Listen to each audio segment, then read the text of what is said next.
Hello everybody, welcome to Green Horde Heroes. My name is E.T., your big fatty if you will, from the Dice Matrix, and I'm here to show you the survivors slash actors slash heroes, all the related powers and how they work. Now you're going to notice in this handy dandy two-sided insert that comes in your Green Horde Wave 2 box showing all the positions of your survivors and baddies from the Wave 2 base Kickstarter. I'm going to cover each of these figures individually in separate videos. So you can just go to the hero or baddie that you want to learn about and click on the related video. So let's get started and start waking up these survivors. Let's begin.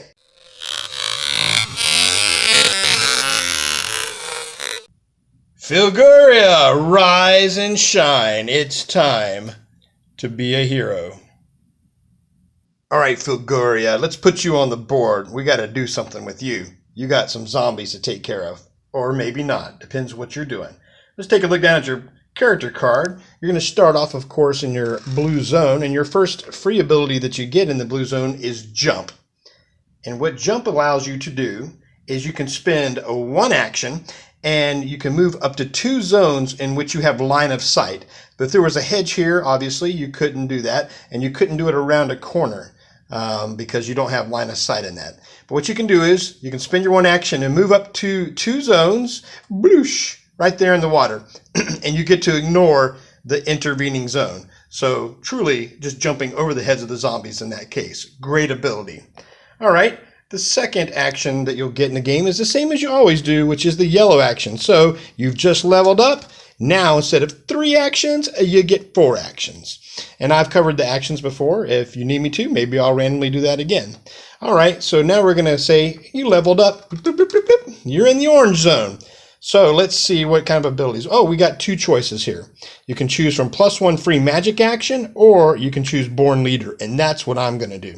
Now, +1 free magic action allows Fylguria, although I keep trying to call her Gilforia, and if you know how you have the 3 actions, now you have an additional action for the 4th, the yellow area, but now you'll get another action if you choose the +1 magic action, but it has to be used solely for a magic action to use that. So you need to declare that you're using your free magic action on that.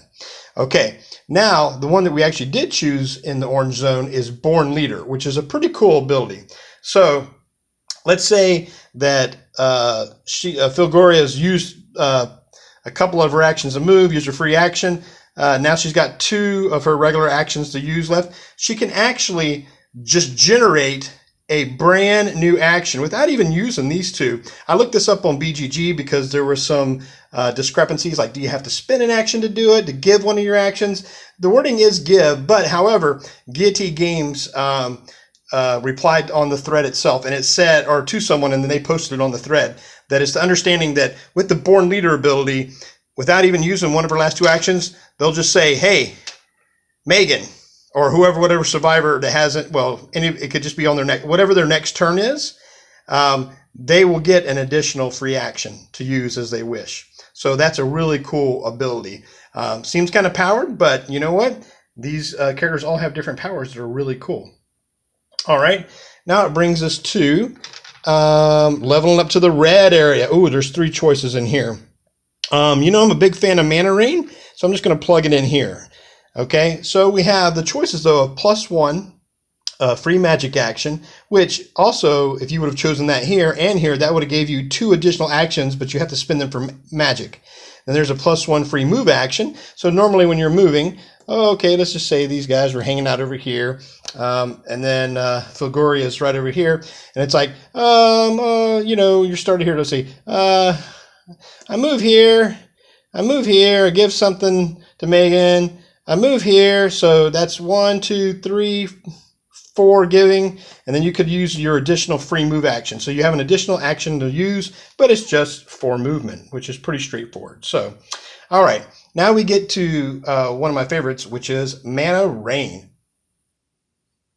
And what Mana Rain does is, give you an example. Let's just say there's a bunch of zombies in a zone, and the Fylguria is going to target this zone. Let's say the spell had 3 damage dice. Well, Mana Rain overrides that and raises the bar up to the number of damage dice equal to the number of zombies in the zone. So there's 5 here. So let's say there was a spell that used 2 or 3 dice. Well, now instead, to resolve that for your hits will now be 5 dice because there's 5 in here. Now anything below that will be the normal dice that you have. So if you had dropped down to just 1 zombie and your spell still had 3 dice, you'd still get to use your 3 dice. But anything above that, you get to use that instead, which is a really, really cool ability. Now, there's some other interesting things about this character. Mainly is the hairdo. If you look at the card and you look at the hairdo on this character, as I just slam it into the earth here. But look at the, let me see if I can get a focus on this. But yeah, the last little ability I want to do, besides that cool looking weapon, it's like, I don't know, not a trident, but is your, instead of your armor in this area, you can, this slot may hold lightning ball spell instead. So if you happen to get a lightning ball spell, you can stick it inside this slot instead of your armor. And that's pretty much Fylguria. So good hunting, my friend, and let's kill some zombies.